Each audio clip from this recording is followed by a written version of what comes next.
مجھے کسی نے کہا، انہوں نے کہا جب تک آپ اس کو ٹھیک نہیں کریں گے، آپ آج ہم کتنا پتہ 10,000 ارب ٹیکس کا کوشش کر رہے ہیں، 8,000 کتنے کر رہے ہیں، سوری مجھے کریکٹ کر دیجئے گا کہ آپ 13,000 ارب، آپ 30,000 ارب بھی اگر کر لیں، آپ کا ملک کسی طرح ڈیٹ میں جاتا جائے گا، بکس 13,000 ارب کا 30,000 ارب کا بھی 58% صوبوں کو چلا جائے گا. آپ پھر اس کے بعد آپ کے پاس پیسے کم رہ جاتے ہیں، جس کے اندر آپ نے یہ ڈیٹ سروس پھر آپ کو ادھار لینا پڑے گا. آپ نے پوری بات نہیں سنی تھی. جی میری آپ نے پوری بات نہیں سنی تھی. میں پارشلی ایگری کرتا ہوں. میں نے سٹارٹ ہی یہاں سے کیا تھا کہ بالکل ری ورک کرنے کی ضرورت ہے، لیکن it has to be stretched over a period of time because it has political implications. اگر آج فائنانس منسٹر اناؤنس کر دیتے تو ایک ریوالٹ ہو جاتا، مطلب اتنا سیریس ریوالٹ ہو جائے کہ ظاہر صوبے تیار ہی نہیں ہے. سو ان کا ٹیکس کلیکشن کا جو پوٹینشیل ہے اس کو بڑھانے کی ضرورت ہے over a period of time. آپ 1% 2% کر کے کم کریں اور وہاں سے 2% وہ بڑھائیں. That is the only mechanism. But یہ تو نہیں ہو سکتا کہ آج آپ 58.5% سے اٹھا کے 45% کرتے ہیں اور سمجھیں کہ سب کچھ خوشحالی آ جائے گی ملک میں. ایسا تو نہیں ہونے والا. یہ بات آپ کی ٹھیک ہے. میں خرم سے پوچھنا چاہوں گا، خرم یہ بتائیے گا، بہت سارا ہمارا پیسہ ہم سنتے ہیں کہ پاکستان سے باہر چیزیں امپورٹ کرنے میں آتا ہے. کچھ تو را مٹیریل ہے جو ہم نہیں بناتے، ظاہر ہے وہ تو امپورٹ کرنا ہے، لیکن بہت سی چیزیں، میں 2-3 مثالیں آج کسی کو دے رہا تھا. وہ آپ کو یاد ہوگا، وہ یہ کیسر بنگالی صاحب کی ایک ویڈیو دیکھی تھی کہ میں ایک سٹور میں گیا، وہاں کتوں اور بلیوں کا امپورٹڈ کھانا پڑا تھا. اور نے کہا کہ یہ کیا ہو رہا ہے، لیکن پاکستان نے جب مفتاح اسماعیل نے پابندی لگائی تو مریم نواز صاحبہ کی ٹویٹ آ گئی، حضور کیا کریں، وہ کسی اینکر نے ٹویٹ کی تھی اور اس کے اوپر مریم نواز کھولیں اس کو. میں آپ کو بتاؤں، کووڈ آیا، ہمارے پاس پاکستان میں مسٹرڈ نہیں تھا جو پاکستان میں بنے. وی ور شارٹ آف مسٹرڈ. ایسے ایریاز کیوں نہیں آئیڈینٹیفائی کرتے جس کی فیکٹریز پاکستان میں لگوائیں، ان کو کوئی ٹیکس ہالیڈے دیں، وہ جنریٹ کریں گے، کچھ پیسے بنائیں گے، اپنے ہی پیسے بنائیں گے، ٹیکس بھی دیں گے، نوکریاں دیں گے. ہم یہ کیوں نہیں آئیڈینٹیفائی کر کے کہتے کہ یہ چیزیں باہر سے ہم بین کر لیں، اگلے 6 مہینے بین ہو جائیں گے، ہم یہ چیزیں پاکستان میں بنانا چاہتے ہیں تاکہ ہم کم از کم سیلف ریلائنٹ تو ہوں چیزوں میں. بہت اچھا سوال ہے کاشف. دیکھیں یہ ہمارا یہ بہت بڑا پرابلم رہا ہے. یہ رینٹ سیکنگ پالیسیز اسٹیٹ نے ہی پروموٹ کی ہیں. آپ دیکھیں ریئل اسٹیٹ کو آپ نے ٹیکس نہیں کیا اور کھلا چھوڑا.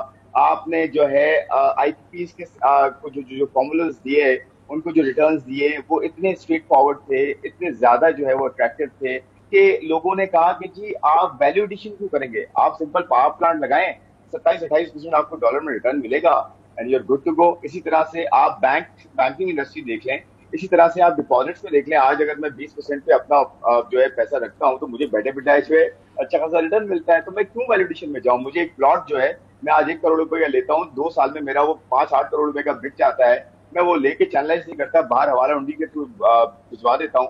میں کیوں کروں یہ سب؟ دیکھیں رینٹ سیکنگ پالیسی جو ہوتی ہے نا، وہ ہمیشہ آپ کو ویلیو ایڈیشن سے جو ہے نکالتی ہیں. اور یہی مسئلہ رہا ہے کہ لوگوں نے فیکٹریاں نہیں لگائیں، پلاٹس لے لیے، ان کو بیچا اور بھاری برکم جو ہے وہ رقم کمائی اور باہر نکال دیا اور ٹیکس بھی کچھ نہیں دیا اس پہ. اس طرح ایگریکلچر انکم بھی ہے. کموڈیٹیز کے اندر کتنا زیادہ ہارڈنگ ہوتی ہے آپ کو پتا ہے. یہ جو ریئل اسٹیٹ سے پیسہ نکلتا ہے یا جو گولڈ سے پیسہ نکلتا ہے، گولڈ میں جاتا ہے یا بانڈ سے پہلے نکلتا تھا جاتا تھا، یہ کہاں گھومتا تھا؟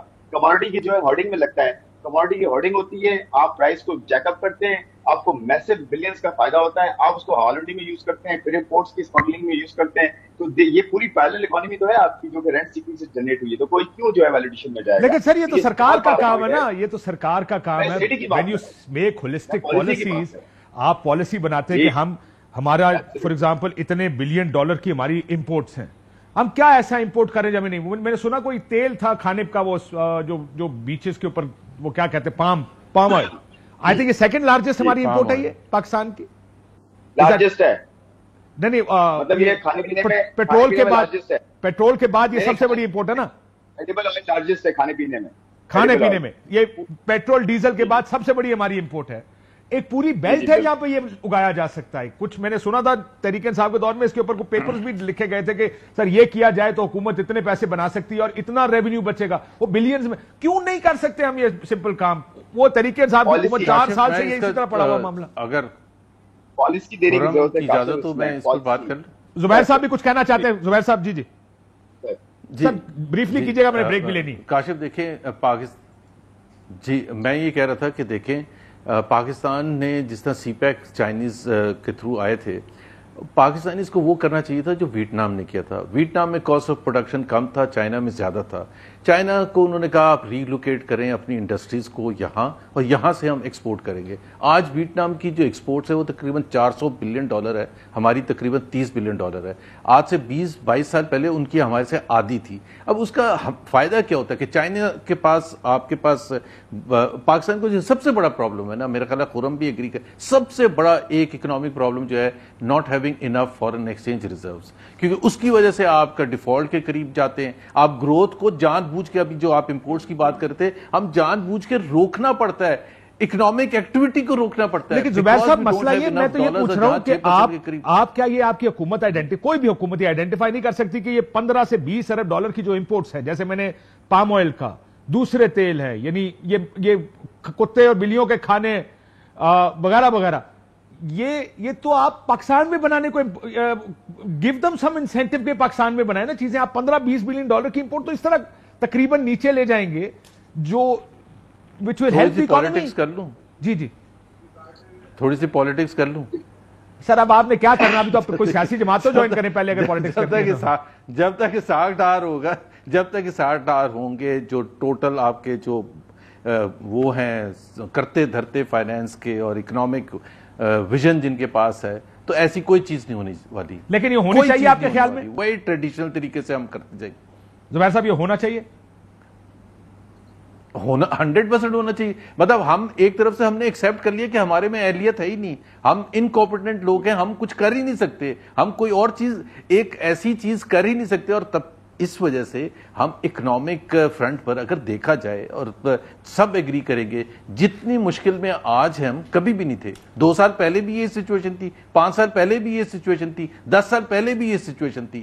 قرضوں پر کوئی کنٹرول نہیں ہے، انٹرسٹ پیمنٹ پر کوئی کنٹرول نہیں ہے. آپ نے ڈار صاحب پہ ڈال دیا، میں ذرا کوئی کنٹرول نہیں ہے. یہی بات خرم، کیونکہ میرے جیسا ڈار صاحب پر اس لیے ڈالوں گا نا کہ 4 دفعہ فائنانس منسٹر تھے. میں آپ سے ایگری کر رہا ہوں، میں بالکل نہیں، میرا یہ خیال ہے کہ ڈار صاحب پرائمری سسپیکٹ ہے، ڈار صاحب کو پرائمری سسپیکٹ بنا دیں کیونکہ وہ 4 دفعہ فائنانس منسٹر ہیں.